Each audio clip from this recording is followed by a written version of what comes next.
बुद्ध की प्रचार यात्रा आज हम लोग आज की क्लास में पढ़ेंगे कि बुद्ध की प्रचार यात्रा क्या है।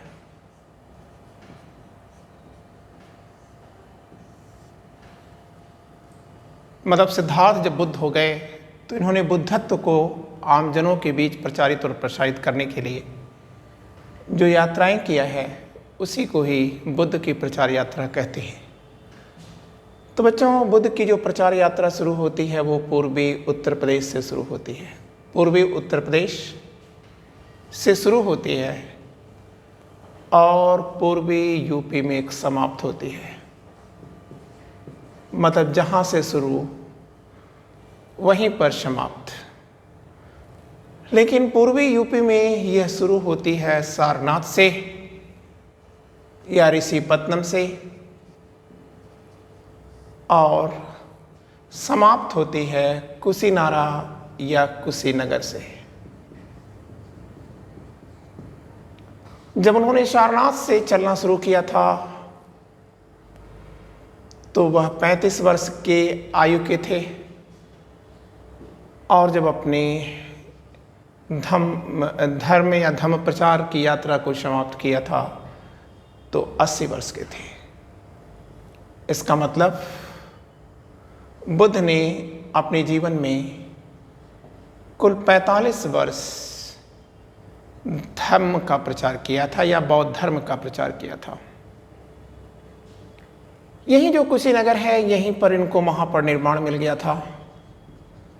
महापरिनिर्वाण मिला या आप कह सकते हैं कि इनकी मृत्यु हुई थी। अब यहाँ पर तो कुछ विवाद उत्पन्न होगा लेकिन हम लोग उसकी चर्चा भी नहीं करते हैं। तो अब हम लोग ये देखेंगे बुद्ध के प्रचार का क्षेत्र क्या क्या है। प्रचार का क्षेत्र, तो अगर हम बुद्ध के प्रचार का क्षेत्र देखें तो इसे हम 2 भागों में बांट लेते हैं या 3 भागों में बांट लेते हैं।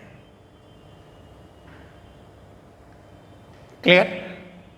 अगर 2 भागों में बांटेंगे तो हम ये कह सकते हैं कि गंगा की घाटी में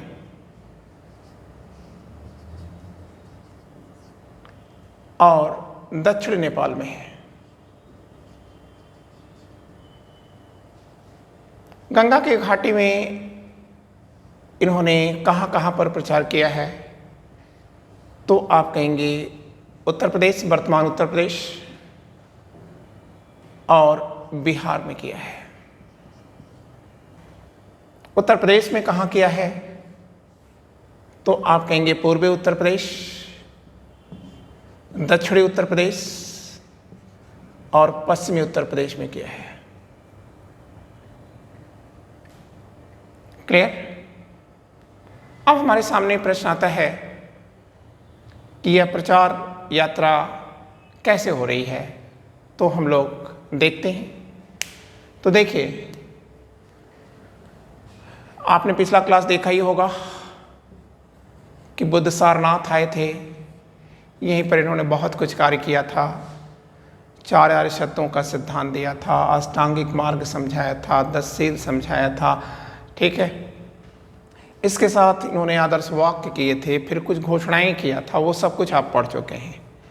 यहीं पर इन्होंने संघ का भी निर्माण किया था और संघ का निर्माण करने के बाद बुद्ध सारनाथ से निकल चुके हैं और ये जा रहे हैं राजगृह। राजगृह क्या है? आप कहोगे कि सर ये तो मगध की राजधानी है और यहाँ का राजा कौन था उस समय? तो आप कहेंगे सर ये बिंबिसार थे, हर्यक वंश के शासक बिंबिसार थे और इन्होंने ही बुद्ध को पहला उपहार बेलूवन बिहार दिया है।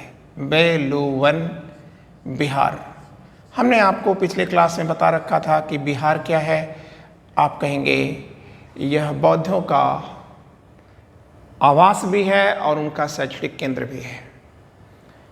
फिर इसके बाद बेलूवन बिहार में ही बुद्ध का एक शिष्य बनता है संजय, और प्रोमिनेंट नाम है संजय का। और संजय के 2 शिष्य हैं, एक है सारिपुत्र और दूसरे हैं मोदग्लायन।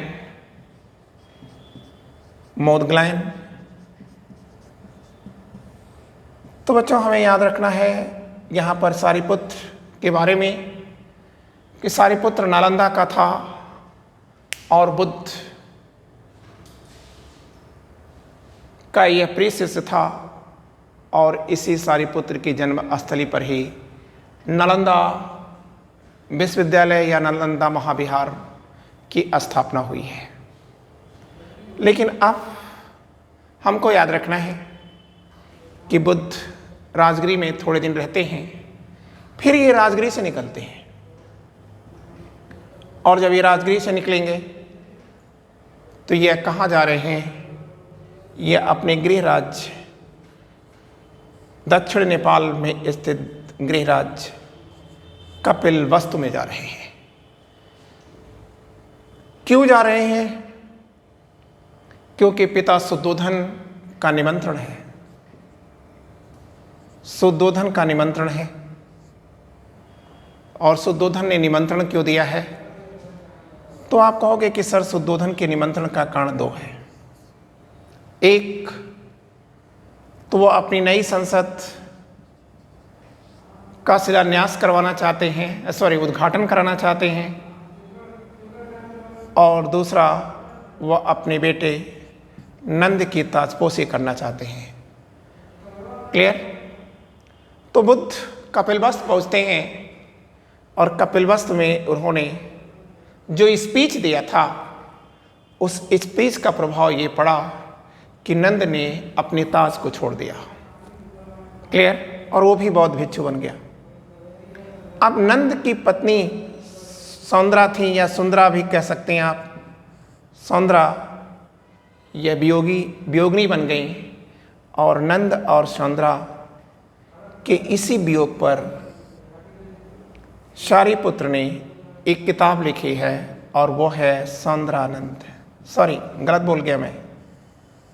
अश्वघोष की एक किताब है सौंदरानंद, और यह सौंदरानंद यह बौद्ध धर्म का महाकाव्य है। और आप याद रखेंगे इसी सौंदरानंद पर चित्रकारी की गई है अजंता की 16वीं गुफा में।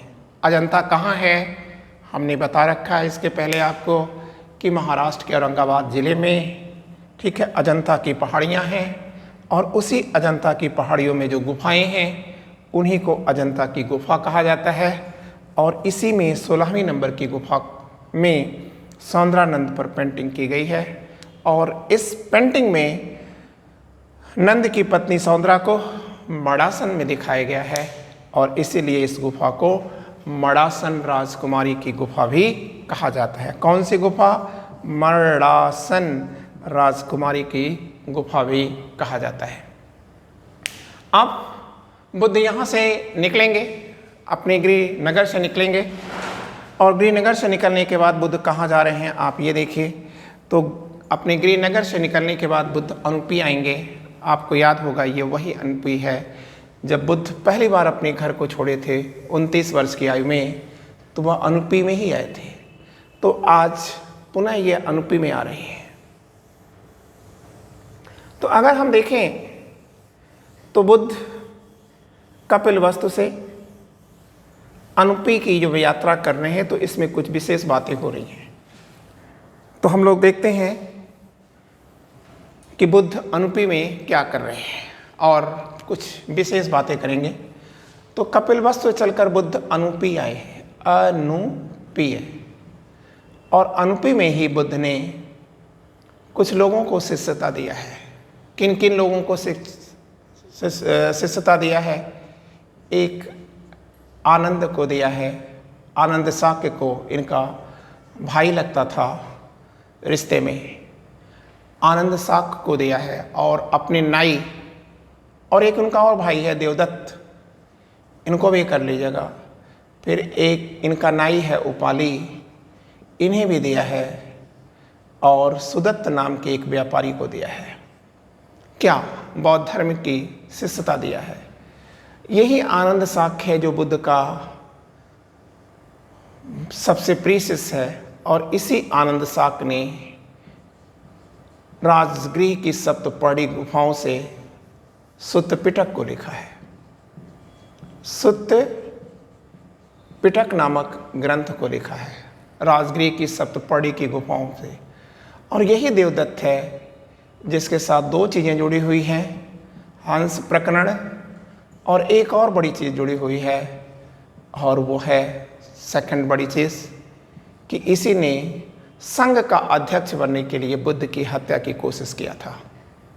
ये उपाली है और यह नाई है, और इसी नाई ने या उपाली ने विनय पिटक को लिखा है, विनय पिटक को लिखा है। सुदत्त ये बड़ा व्यापारी है, और इसी सुदत्त ने नेपाल के राजा या जेत राजकुमार से जेतवन बिहार खरीदा है, जेतवन बिहार खरीदा और ये बुद्ध को दान में दिया है। और इस दान का विवरण भरहुत स्तूप की रेलिंग पर है, भरहुत स्तूप की रेलिंग पर है, मतलब जो भरहुत स्तूप है उसकी चाहर दीवारी पर है। क्लियर? अब आपने अनुपी में देखा कि इन्होंने बहुत इम्पोर्टेंट वर्क किए। अब अनुपी से चल करके बुद्ध पुनः राजगृह पहुंचते हैं, मतलब अनुपी टू राजगृह। तो मगध की राजधानी या दक्षिण बिहार का एक भूभाग है और राजगृह। अब देखिए राजगृह में जब बुद्ध पहुंच गए तो यहाँ कहाँ रहेंगे? बेलवन बिहार में रहते हैं।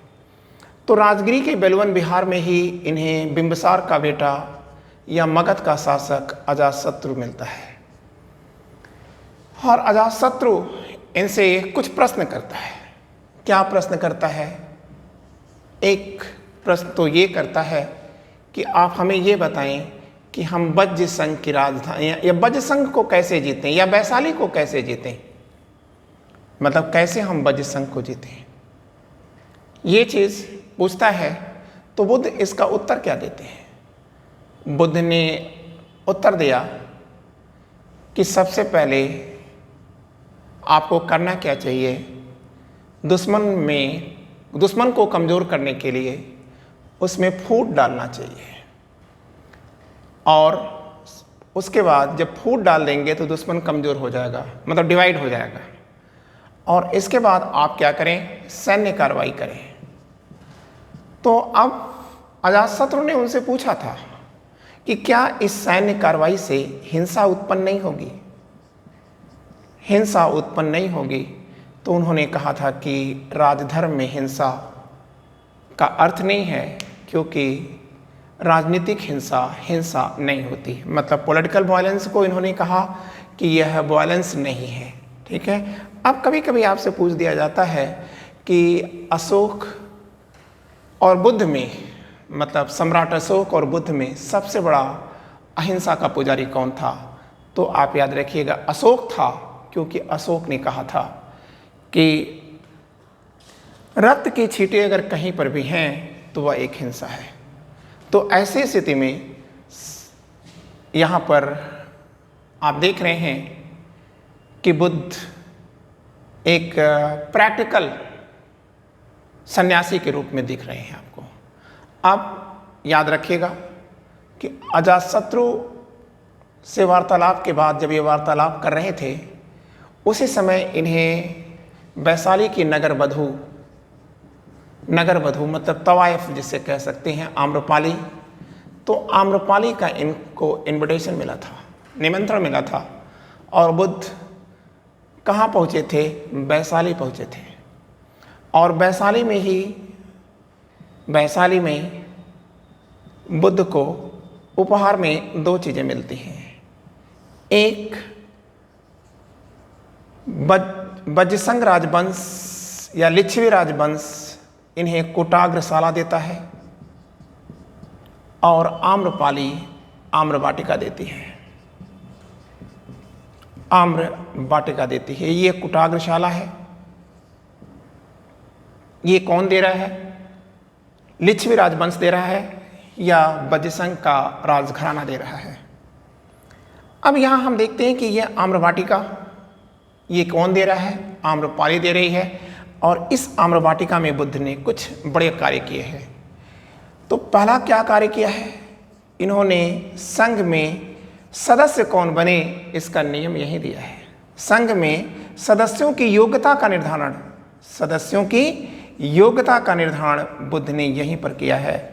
और ये भी याद रखिएगा, बुद्ध ने यहीं पर एक कार्य और किया है, स्त्रियों के लिए संघ का दरवाज़ा खोल दिया है, मतलब स्त्रियों को भी संघ की सदस्यता दी है। और एक तीसरी बात भी आप याद रखिएगा, अपने शिष्य आनंद के कहने पर उन्होंने स्त्रियों को तो सदस्यता दी, लेकिन यह कह भी दिया इसी समय, यहीं से कहा कि ऐ आनंद, तेरे कहने पर मैं स्त्रियों को संघ में तो शामिल कर रहा हूँ, लेकिन याद रखना कि जिस बौद्ध विचार को अनंत समय तक चलना चाहिए था, वह बौद्ध विचार वह केवल 1000 साल में ही समाप्त हो जाएगा। क्यों? क्योंकि जिस स्त्री को पर्दे में रहना चाहिए था, घर की चहरदीवारी के अंदर रहना चाहिए था, वह आज बेघर हो रही है। और यहीं पर उन्होंने कहा था कि देखो, कभी भी आग और खर को पास में नहीं रहना चाहिए, और ऐसी स्थिति में अगर वो पास रहेगा तो निश्चय ही हवा के झोंकों से उसमें, ठीक है, क्या होगी, लपटें उठेंगी और फिर सब कुछ जल के राख हो जाएगा। बुद्ध की ये जो भविष्यवाणी थी, यह अक्षरशः सही सिद्ध हुई। और ठीक 1000 साल बाद, मतलब 500 AD में आते आते बौद्ध धर्म का पतन शुरू हुआ। और बहुत जल्दी, ठीक है, कोई 8वीं सेंचुरी AD तक आते आते बौद्ध धर्म कहाँ चला गया? तो आप कहेंगे भारत से फिलहाल इतिहास के पन्नों में सिमट करके रह गया। अब हम लोग देखते हैं कि बुद्ध अपने प्रचार के सिलसिले में ये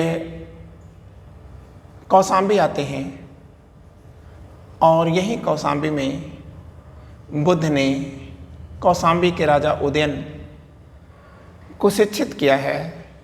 और इसी उदयन ने घोषिताराम विहार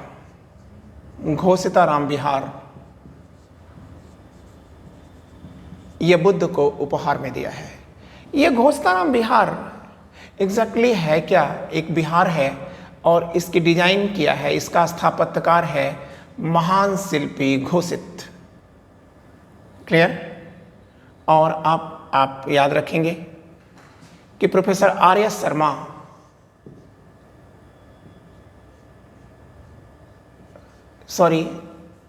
प्रोफेसर S.R. शर्मा ने कहा था कि घोषिताराम विहार को जलाकर नष्ट किया गया है। और इसको जला करके नष्ट करने की कार्रवाई किसने किया है? उन्होंने कहा ब्राह्मण शुंगों ने किया है। शुंग, ब्राह्मण शासक शुंगों ने किया है। अब हम लोग इसके बाद चलते हैं, कौशाम्बी से ही बुद्ध थोड़ा और आगे निकल जा रहे हैं, और वर्तमान के फतेहपुर और कानपुर होते हुए ये कहाँ चले जा रहे हैं? मथुरा जा रहे हैं।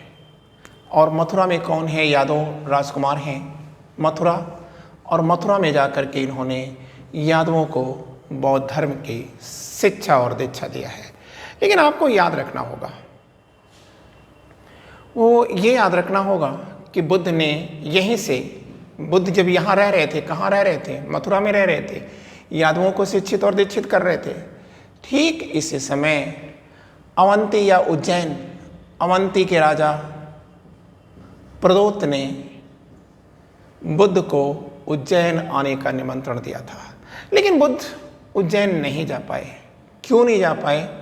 क्योंकि उन्होंने एक खत लिखा था, चिट्ठी लिखी थी, जिसमें उन्होंने कहा था कि प्रदोत, मैं अब बूढ़ा चुका हूँ, मैं अब बहुत दूर की यात्रा नहीं कर सकता हूँ, इसलिए मैं महाकश्यप को तुम्हें शिक्षित और दीक्षित करने के लिए भेज रहा हूँ।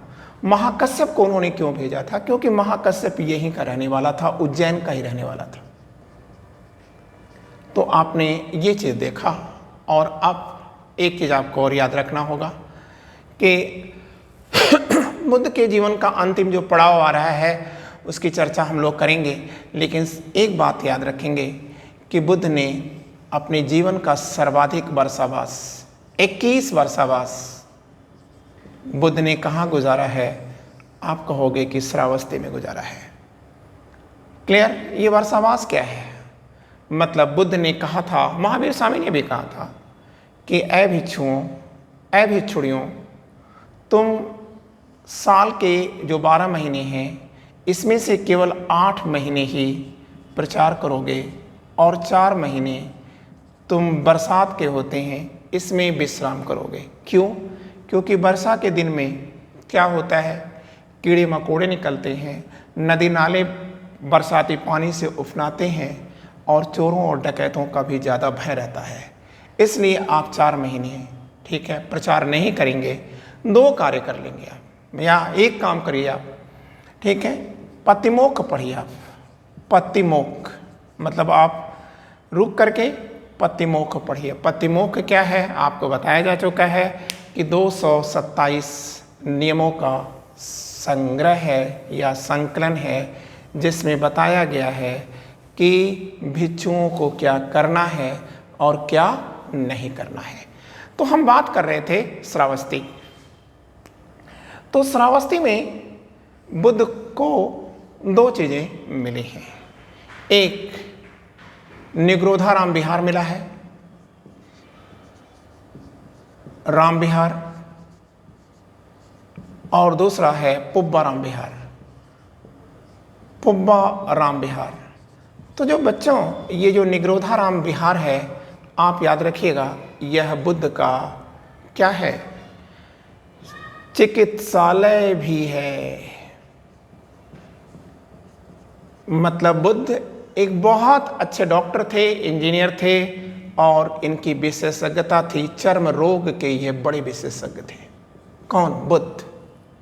और बुद्ध ने इसी निग्रोधाराम विहार में, ठीक है, कुष्ठ रोग से ग्रसित तिस्य को ठीक करने के बाद उन्हें बौद्ध धर्म में शामिल किया था।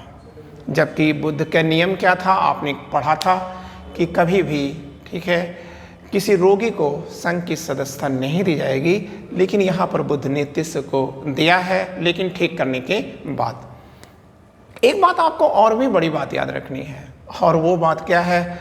आप कहेंगे सर निग्रोधाराम विहार में ही उन्होंने अंगुलीमाल नामक डकैत को भी सदस्यता दी है। ये भी देखिए उनके नियमों का उल्लंघन है, क्योंकि बुद्ध ने आम्रवाटिका में जो नियम दिया था उसमें कहा था कि चोरों और डकैतों को भी संघ का सदस्य नहीं बनाया जाएगा, लेकिन यहाँ पर बुद्ध ने अंगुलीमाल को दिया है। क्यों और कैसे दिया? उसके हृदय परिवर्तन के बाद ही उन्होंने ऐसा किया है।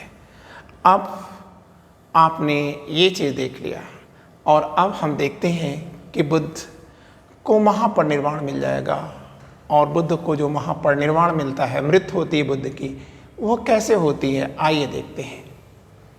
तो देखिए, बुद्ध अपनी प्रचार यात्रा को करते करते पावा आए थे, और यहीं पावा में, जिसे पड़रौना भी कह सकते हैं, चुंद नाम का एक लोहार है। कहीं आपको सोनार भी लिखा होगा तो वो कोई मतलब नहीं होता। चुंद नाम का एक लोहार है, यहीं पर इन्होंने खाना खाया है, ठीक है। अब देखिए, खाने में इन्होंने क्या लिया? मशरूम लिया है, या आप कहते हैं सुकर माधव लिया है, ठीक है। तो अब यहीं से इनको क्या हो जाएगा? अतिसार होता है। इसका कहीं कहीं अर्थ लिखा होगा सूअर का गोश्त खाया था। खैर ये सब कोई मतलब नहीं है आपके लिए कि सूअर का मांस खाया या मशरूम खाया, बस आप याद रखिएगा सुगर माधव को इन्होंने प्रयोग किया है। फिर यहीं पर इनको क्या हो गया? अतिसार हो गया। अतिसार मतलब, ठीक है, जान ही रहे, डिसेंट्री। और इसी अतिसार से ग्रसित होकर के बुद्ध कहाँ आते हैं? आप कहेंगे कुशीनारा या कुशीनगर आते हैं, और यही कुशीनगर में, ठीक है, बुद्ध को क्या मिलता है? महापरिनिर्वाण। महापरिनिर्वाण मिलता है। क्लियर, या मृत्यु को ये प्राप्त कर जाते हैं। इनके मरने के बाद इनको जलाया गया था, और ठीक है, किस नदी पर जलाया गया था? तो आप कहोगे सर, ठीक है, हिरण्यानी नदी के तट पर जलाया गया था। और बुद्ध ने, ठीक है, जब ये जल गए तो इनके अवशेष को पाने के लिए लोगों में झगड़े हुए थे, और फिर इनके अवशेष को बांटने के लिए कुशीनगर की राजधानी या मल्ल राजवंश की राजधानी कुशीनगर की संसद सालवन में बैठक हुई थी, और इसी बैठक से बुद्ध के अस्थि अवशेष को 8 भागों में बांटा गया था, और प्रत्येक भाग पर स्तूप का निर्माण किया गया है। क्लियर? अब स्तूप क्या है बच्चों, वो अभी जरूरत नहीं है, ठीक है, उसके जाल में भी आप मत आइए। अब हमको एक चीज और याद रखना है, वो क्या है कि बुद्ध महापरिनिर्वाण पाने से पहले या अपनी मौत से पहले, ठीक है, वो सागौन या टिक के बागीचे में हैं, वहीं एक बैठक कर रहे हैं।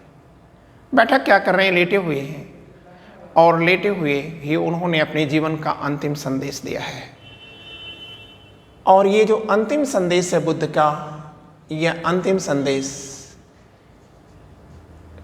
में संबोधन उन्होंने सुभद्र के नाम किया है। सुभद्र के नाम किया है। यह सुभद्र उनका सबसे नया अनुयायी या शिष्य है।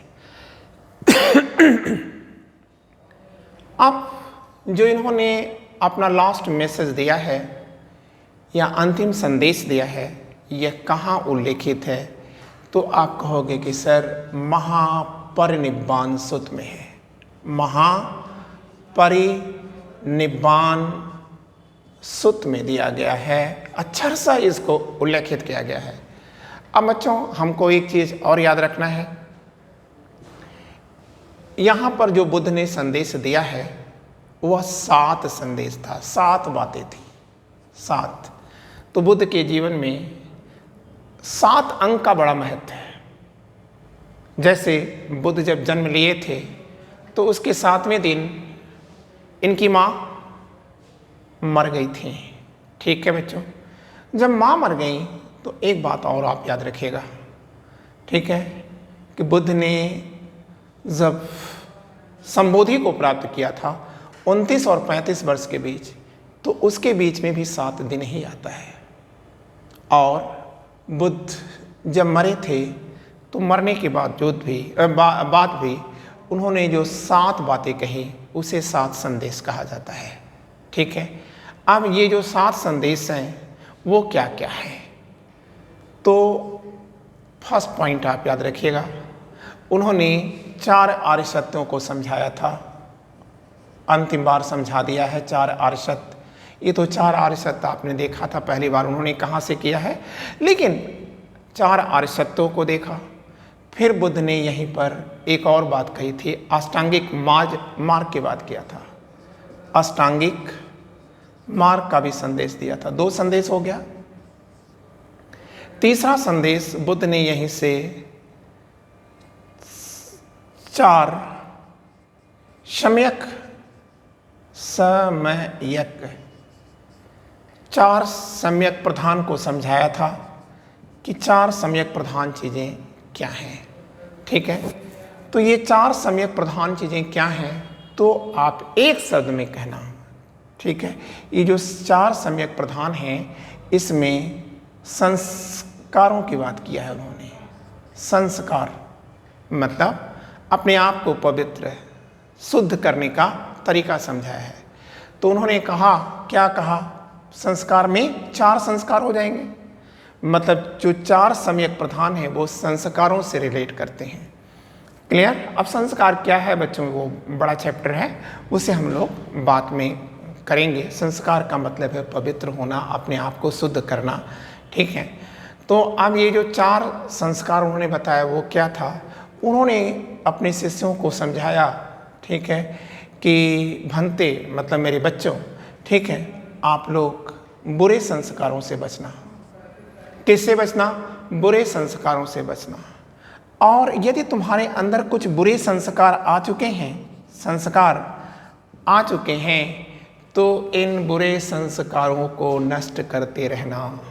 ठीक है, 2 पॉइंट। अब तीसरा पॉइंट उन्होंने क्या कहा कि अच्छे संस्कार को प्राप्त करने की चेष्टा करते रहना, मतलब अच्छे संस्कार को पाने की चेष्टा करते रहना। क्लियर बच्चों? फिर एक बात उन्होंने और कहा था, और वो क्या कहा था कि अगर चौथा, और अच्छे संस्कार पाने के बाद आप उसे सजोए रखना, उसे कभी भी नष्ट होने मत देना। ये आपका हो गया। कितने संदेश हो गए? 1 2 3। अब चौथा संदेश इन्होंने क्या दिया है बच्चों? तो इन्होंने 5 इंद्रियों के बारे में बताया है। ठीक है, मतलब इनका 5 इंद्रियों के बारे में उन्होंने समझाया था। 5 इंद्रियों के बारे में समझाया था। तो ये जो 5 इंद्रियां हैं, इनको क्या क्या नाम दिया इन्होंने? तो इन्होंने पहला नाम दिया, पहली इंद्रिय का नाम बताया श्रद्धा। अब श्रद्धा क्या है? जो इंद्रियां हैं वो श्रद्धा हैं। तो श्रद्धा क्या है? तन मन को प्रसन्न रखो, यही श्रद्धा है। अपने तन को और अपने मन को ये सदैव खुश रखो, यही श्रद्धा है। और फिर इन्होंने दूसरी बात क्या समझाई थी? तो उन्होंने कहा कि वीर्यवान बनो। अब वीर्यवान बनने का क्या मतलब है? तो आप कहेंगे वीर्यवान का मतलब है पुरुषार्थी बनो। अब तीसरी बात इन्होंने क्या कहा? आप कहेंगे तीसरा उन्होंने कहा 5 इंद्रियों में स्मृति की बात किया। और स्मृति में उन्होंने क्या कहा कि भाई देखो, अपने प्रति सदैव सजग रहो। और चौथी बात इनकी है समाधि की। समाधि में उन्होंने कहा कि एकाग्रचित्ता को पाओ। और 5वीं बात थी प्रज्ञा। तो प्रज्ञा क्या है? आप कहेंगे द्वेष मुक्त विचारों को रखना ही प्रज्ञा है। इन्हीं 5 इंद्रियों को बुद्ध ने क्या कहा था? 5 बल कहा था। 5 बल कहा था। फिर इसके बाद बुद्ध ने और क्या दिया? आप कहोगे कि बुद्ध ने सिर छठी चीजें क्या हैं? आप कहेंगे कि सिद्धिपाद है, और 7वां क्या है? बोधांग है। ठीक है, तो अब सिद्धिपाद क्या है? तो आप कहेंगे सिद्धिपाद। सिद्धिपाद में 4 चीजें आती हैं। ठीक है, उनका कहना है कि आप इन 4 चीजों को, ठीक है, पाने की चेष्टा करें। मतलब आप वीर्य को, चित्त को, और है विमर्श और द्वंद्व। मतलब आप वीर्यवान बने, चित्त पर नियंत्रण रखें, विमर्श करें और द्वंद्व से बचें। फिर इनका अंतिम पॉइंट है, अंतिम मैसेज है 7 बोधियांग। 7 बोधियांग। तो जो 7 बोधियांग है उसमें क्या क्या है? तो 7 बोधियांग में 2 तो आपका इसी से आ जाएगा। एक तो वीर्य हो गया। दूसरा क्या आ जाएगा? तो आप कहेंगे स्मृति आ जाएगी। स्मृति के बाद तीसरी चीज़ क्या आ गई? तो आप कहोगे कि सर समाधि आ गई। और चौथी चीज़ क्या आई? उपेक्षा आ गई। उपेक्षा। और 5वीं चीज़ क्या आएगी? धर्म विजय आ गई। और 6ठी चीज़ क्या आई? आप कहेंगे प्रीति आ गई। और 7वीं चीज़ें क्या हो गई? प्रसिद्धि आ गई। तो ये है बुद्ध का अंतिम संदेश, जीवन का अंतिम संदेश। और यह अंतिम संदेश को क्या कहा जाता है? 7 संदेश कहा जाता है। और अब हम लोग एक और पॉइंट देखेंगे, बौद्ध धर्म के तीर्थ स्थल। तो आइए जरा हम लोग देखते हैं कि बौद्ध धर्म के तीर्थ स्थल कौन है। बौद्ध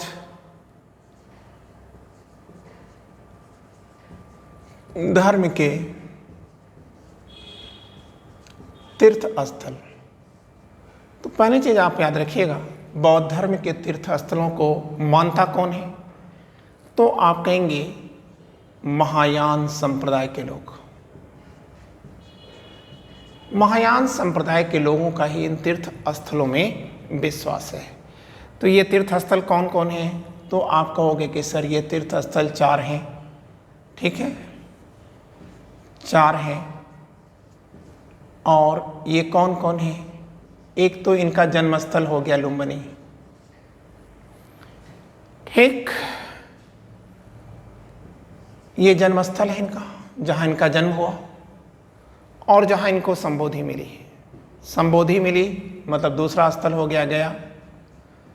गया नहीं, बोध गया, बोधि गया, और यहीं पर बुद्ध को संबोधि मिला था, या आप कह सकते हैं कि बुद्ध सिद्धार्थ बुद्ध बने थे, ज्ञानी बने थे।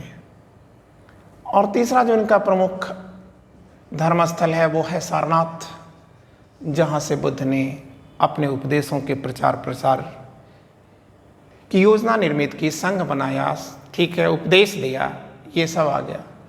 और चौथा है कुशीनगर, और यही जो कुशीनगर है यहीं पर बुद्ध को महापरिनिर्वाण प्राप्त हुआ। तो आपने ये 4 स्थल देखा, और इन्हीं 4 स्थलों को जोड़ने वाली जो सड़क है, इस सड़क को कहा जाता है बौद्ध सर्किट। बौद्ध सर्किट या बौद्ध परिपथ। और इस बौद्ध सर्किट या बौद्ध परिपथ की योजना किसकी है? तो आप बताओगे कि सर ये जापान सरकार की महत्वाकांक्षी योजना है। अब जब हमने ये चीज देख लिया तो हमको एक चीज और भी याद रखना है कि क्या बुद्ध स्वर्ग में विश्वास करते थे? देखिए, बुद्ध तो स्वर्ग में विश्वास नहीं करते थे, ठीक है, लेकिन महायानी जो हैं वो विश्वास करते थे। और उन्होंने स्वर्ग को क्या कहा था? तो आप कहेंगे उन्होंने स्वर्ग को सुखावती कहा था। फिर अब हमारे सामने एक और प्रश्न आता है, और वो है बौद्ध संगीतियां। तो हम लोग देख लेते हैं बौद्ध संगीतियों के बारे में।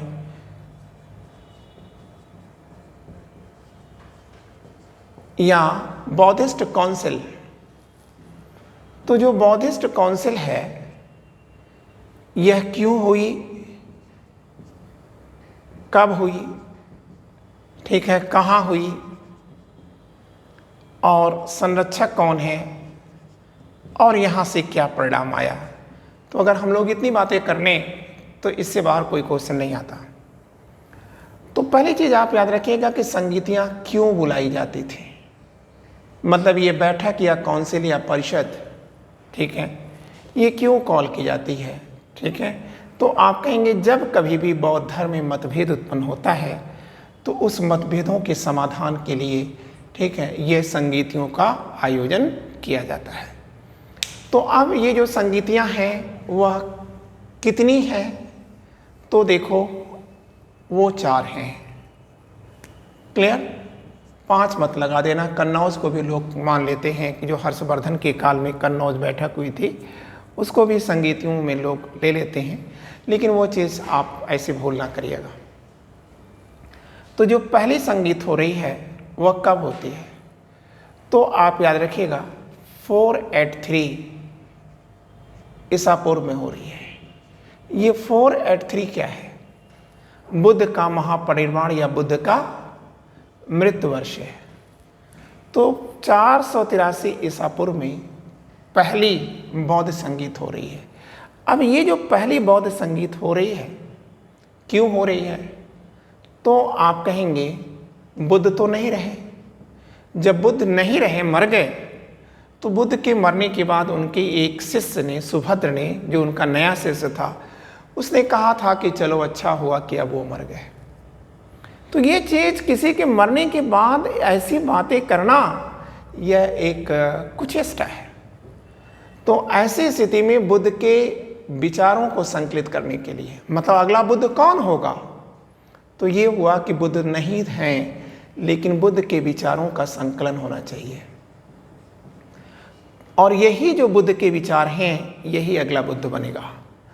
तो 483 ईसा पूर्व में आपने देखा, बुद्ध के विचारों के संकलन करने के लिए, ठीक है, पहली संगीत हुई थी, पहली काउंसिल हुई थी। अब ये संगीत कहाँ हुई? तो आप कहोगे कि सर, यह मगध की राजधानी राजगृह में हुई। अगर आपसे पूछा जाता है कि राजगृह में कहाँ हुई, तो आप कहेंगे सप्त पर्णी गुहा में हुई या गुफा में हुई। अब इस बैठक का आयोजन किसने किया? आयोजक कौन है? तो आप कहेंगे कि सर, आयोजक न समझ में आता हो तो आप संरक्षक लिख सकते हैं। संरक्षक, तो इसका संरक्षक कौन है?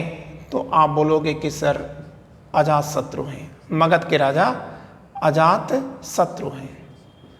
और फिर यहाँ अगला आता है कि इस बैठक की अध्यक्षता किसने किया था? तो आप बोलोगे कि सर, महाकश्यप ने किया था,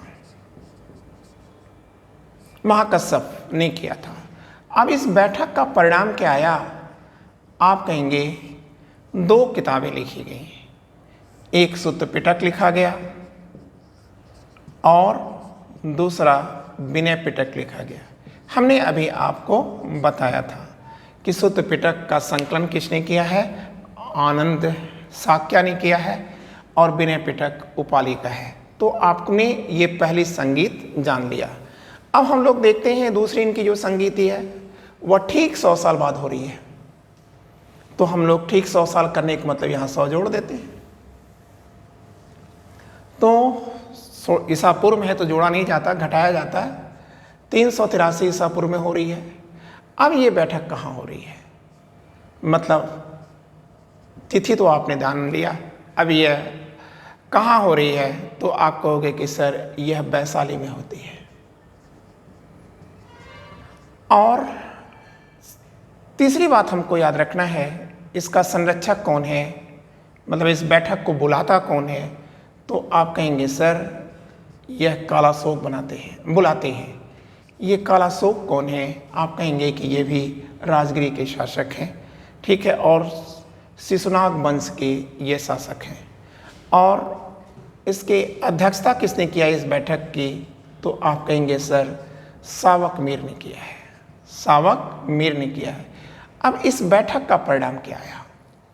तो आप कहेंगे, पहली चीज़ तो हमको ये जानना था कि ये बैठक बुलाई क्यों गई, ये जो बैठक थी ये क्यों बुलाई जा रही है, पहला बात हमको ये करनी चाहिए थी।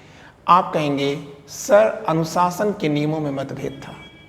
बुद्ध ने जो अनुशासन के नियम दिए थे, उस अनुशासन के नियमों में मतभेद था, और इसी मतभेद का अंत करने के लिए यह बैठक बुलाई गई थी। जी, तो अब आपने जब इतनी बातें जान लिया, तो आप याद रखिएगा कि इसका परिणाम क्या आया। तो आप कहेंगे कि यहीं पर बौद्ध धर्म आ करके कमज़ोर हो रहा है, 2 भागों में बट गया। एक है थेरवादी बौद्ध, या स्थिरवादी कह सकते हैं आप, स्थिरवादी, और दूसरा है महासांघिक। तो थेर का मतलब क्या होता है? जिसमें परिवर्तन ना हो। तो थेरवादी क्या है? ये बुद्ध के विचारों में कोई परिवर्तन नहीं करना चाहते, वो उसको एज इट इज अपनाना चाहते हैं। लेकिन महासांघिक ये समय के साथ इसमें परिवर्तन करना चाहते हैं, इसलिए यह महासांघिक के साथ साथ परिवर्तनवादी भी कहे जाते हैं। अब जो दूसरी बैठक होगी, वह दूसरी बैठक थोड़े दिन बाद, करीब 125 साल बाद, यह 250 ईसा पूर्व में होगी। अब ये बैठक क्यों होगी? तो आप कहेंगे सर, वहाँ पर भी अनुशासन का ही प्रश्न था। तो आप इस बैठक का स्थल क्या है? तो आप कहोगे कि सर ये पाटलिपुत्र है। पाटलिपुत्र में कहाँ है? तो आप कहेंगे अशोका वन विहार में है या अशोक वन विहार में है। अशोक वन विहार या अशोका वन विहार में है। दूसरी चीज़, इस बैठक का आयोजन कौन कर रहा है, मतलब संरक्षक कौन है? तो आप कहेंगे ग्रेट सम्राट अशोक हैं। और इस बैठक की अध्यक्षता कौन कर रहे हैं? तो आप कहेंगे इस बैठक की अध्यक्षता कर रहे हैं सर मोगालीपुत्तिस कर रहे हैं, मोगालीपुत्तिस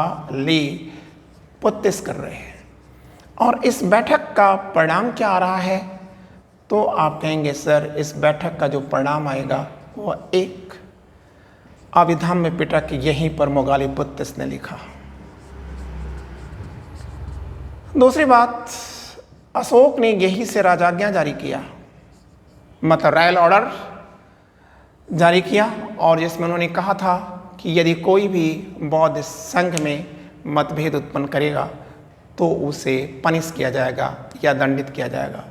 और फिर जो अगली बात थी वो थी कि यही एक और बड़ी बात आई कि इसी बैठक से, ठीक है, कौन बुद्ध मिशनरियों का गठन हुआ। और आप याद रखिएगा धार्मिक मिशनरियों को बनाने वाला पहला व्यक्ति कौन है?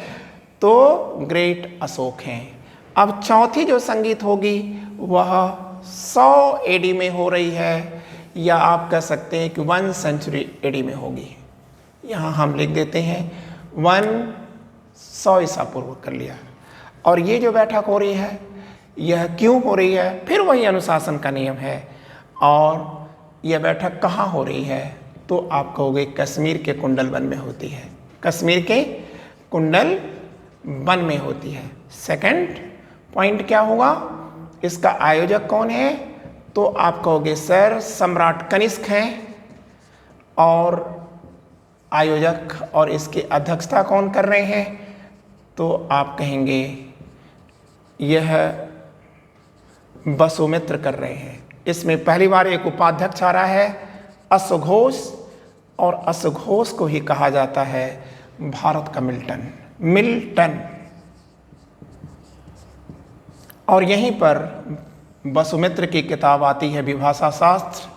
और यह बैठक की एक खास बात है कि इस बैठक में संस्कृत भाषा का बोलबाला था, ठीक है। और इसी के साथ यहीं से इसका परिणाम क्या आएगा? आप कहोगे कि सर इसका परिणाम 2 आ रहा है। एक तो बौद्ध धर्म हीनयान और महायान में बट गया, और दूसरा परिणाम आएगा कि बौद्ध धर्म का पतन भी यहीं से प्रारंभ हो गया, ठीक है। थैंक यू बच्चों, आज इतना ही। Wishing you all the luck.